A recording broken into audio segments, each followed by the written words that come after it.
ವೀಕ್ಷಕರೇ ಪ್ರಣಾಮ. ವಿಶ್ವ ಪ್ಲಸ್ ಟಿವಿಗೆ ಸ್ವಾಗತ. ರಾಜ್ಯದಲ್ಲಿ ಈಗ ಉಪಚುನಾವಣೆಯ ಕಾವು ಜೋರಾಗ್ತಾ ಇದೆ. ಅದರಲ್ಲೂ ಸಹ ಚನ್ನಪಟ್ಟಣ ವಿಧಾನಸಭಾ ಕ್ಷೇತ್ರದ ಕಡೆ ರಾಜ್ಯದ ಜನರ ಕಣ್ಣು ಬಿದ್ದಿದೆ ಅಂದರೆ ತಪ್ಪಾಗಲಿಕ್ಕಿಲ್ಲ. ಎಚ್ ಡಿ ಕುಮಾರಸ್ವಾಮಿ ಹಾಗೂ ಡಿಕೆ ಬ್ರದರ್ಸ್ ನಡುವಿನ ರಾಜಕೀಯ ಗುದ್ದಾಟಕ್ಕೆ ಚನ್ನಪಟ್ಟಣ ವಿಧಾನಸಭಾ ಕ್ಷೇತ್ರ ಉಪಚುನಾವಣೆಗೆ ಸಿದ್ಧವಾಗಿದೆ. ಬೆಂಗಳೂರು ಗ್ರಾಮಾಂತರ ಕ್ಷೇತ್ರದಲ್ಲಿ ಡಿಕೆ ಶಿವಕುಮಾರ್ ಬ್ರದರ್ ಡಿಕೆ ಸುರೇಶ್ ಮಾಜಿ ಪ್ರಧಾನಿ ಎಚ್ ಡಿ ದೇವೇಗೌಡರ ಅಳಿಯ ಸಿಎನ್ ಮಂಜುನಾಥ್ ವಿರುದ್ಧ ಪರಾಭವಗೊಂಡಿರುವ ಕಾರಣ ಈಗ ಹೇಗಾದರೂ ಮಾಡಿ ಚನ್ನಪಟ್ಟಣ ಉಪಚುನಾವಣೆಯಲ್ಲಿ ಕಾಂಗ್ರೆಸ್ನಿಂದ ಇದೇ ಡಿಕೆ ಸುರೇಶ್ನನ್ನ ಕಣಕ್ಕಿಳಿಸುವ ಎಲ್ಲ ಪ್ರಯತ್ನಗಳು ಡಿಸಿಎಂ ಶಿವಕುಮಾರ್ ಮಾಡ್ತಾ ಇದ್ದಾರೆ.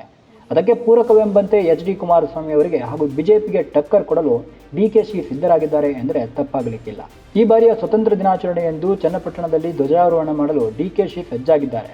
ಸ್ವತಂತ್ರ ದಿನಾಚರಣೆಯಂತಹ ರಾಜ್ಯ ಮಟ್ಟದ ಕಾರ್ಯಕ್ರಮದಲ್ಲಿ ಮುಖ್ಯಮಂತ್ರಿ ಧ್ವಜಾರೋಹಣ ನೆರವೇರಿಸಿದರೆ ಜಿಲ್ಲಾ ಮಟ್ಟಗಳಲ್ಲಿ ಆಯಾ ಜಿಲ್ಲೆಯ ಜಿಲ್ಲಾ ಉಸ್ತುವಾರಿ ಸಚಿವರು ಧ್ವಜಾರೋಹಣ ಮಾಡುವುದು ಇಲ್ಲಿಯವರೆಗೂ ನಡೆದುಕೊಂಡು ಬಂದಿರುವ ಪದ್ಧತಿ.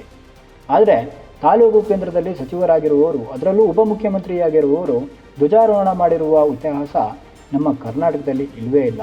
ಈಗ ಉಪಮುಖ್ಯಮಂತ್ರಿ ಡಿಕೆ ಶಿವಕುಮಾರ್ ಚನ್ನಪಟ್ಟಣ ತಾಲೂಕು ಕೇಂದ್ರದಲ್ಲಿ ಸ್ವತಂತ್ರ ದಿನಾಚರಣೆಯ ದಿನದಂದು ಧ್ವಜಾರೋಹಣ ಮಾಡುವುದರ ಮೂಲಕ ಕರ್ನಾಟಕದ ರಾಜಕೀಯದಲ್ಲಿ ಹೊಸ ಇತಿಹಾಸವನ್ನು ಬರೆಯಲು ಮುಂದಾಗಿದ್ದಾರೆ. ಈ ಮೂಲಕ ಎಚ್ ಡಿ ಕುಮಾರಸ್ವಾಮಿ ಅವರಿಗೆ ನೇರವಾಗಿ ಟಕ್ಕರ್ ಕೊಡಲು ಮುಂದಾಗಿದ್ದಾರೆ. ಎಚ್ ಡಿ ಕುಮಾರಸ್ವಾಮಿ ಚನ್ನಪಟ್ಟಣ ವಿಧಾನಸಭಾ ಕ್ಷೇತ್ರದಿಂದ 9 ವರ್ಷಗಳ ಕಾಲ ಶಾಸಕರಾಗಿ ರಾಷ್ಟ್ರೀಯ ಹಬ್ಬಗಳಲ್ಲಿ ತಾಲೂಕಿನಲ್ಲಿ ಒಂದೇ ಒಂದು ಆಚರಣೆಯಲ್ಲೂ ಪಾಲ್ಗೊಂಡಿಲ್ಲ ಎಂಬುದನ್ನು ಮನಗಂಡಂತೆ ಕಾಣ್ತಾ ಇದೆ.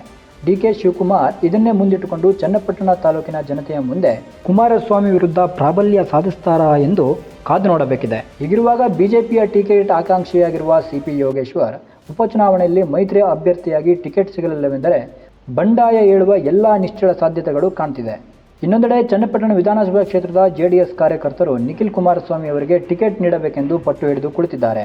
ಕಳೆದ ವಿಧಾನಸಭಾ ಚುನಾವಣೆಯಲ್ಲಿ ಸೋತು ಸುಣ್ಣವಾಗಿರುವಂತಹ ಜೆಡಿಎಸ್ ಲೋಕಸಭಾ ಉಪಚುನಾವಣೆಯಲ್ಲಿ ಬಿಜೆಪಿಯೊಂದಿಗೆ ಮೈತ್ರಿಯನ್ನ ಮಾಡಿಕೊಂಡು ಕೊಂಚ ಮಟ್ಟಿಗೆ ನಿಟ್ಟುಸಿರು ಬಿಟ್ಟಿದೆ.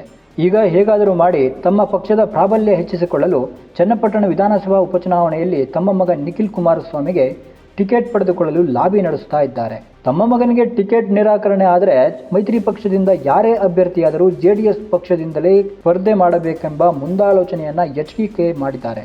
ಹಾಗಾಗಿ ಚನ್ನಪಟ್ಟಣ ಉಪಚುನಾವಣೆಯಲ್ಲಿ ಎಚ್ಡಿಕೆ ವರ್ಸಸ್ ಡಿಕೆ ಬ್ರದರ್ಸ್ ಕಾಳಗದಲ್ಲಿ ಯಾರು ವಿಜಯಮಾಲೆಯನ್ನ ಧರಿಸಿಕೊಳ್ಳುತ್ತಾರೆ ಎಂಬುದು ಮತದಾರನ ಜಿಜ್ಞಾಸೆ. ನಿಮ್ಮ ಪ್ರಕಾರ ಯಾರಿಗೆ ಒಲಿದು ಬರಲಿದೆ ಚನ್ನಪಟ್ಟಣ ವಿಧಾನಸಭೆ ಉಪಚುನಾವಣೆಯ ಟಿಕೆಟ್ ಎಂಬುದನ್ನು ಕಾಮೆಂಟ್ ಮಾಡಿ ತಿಳಿಸಿ.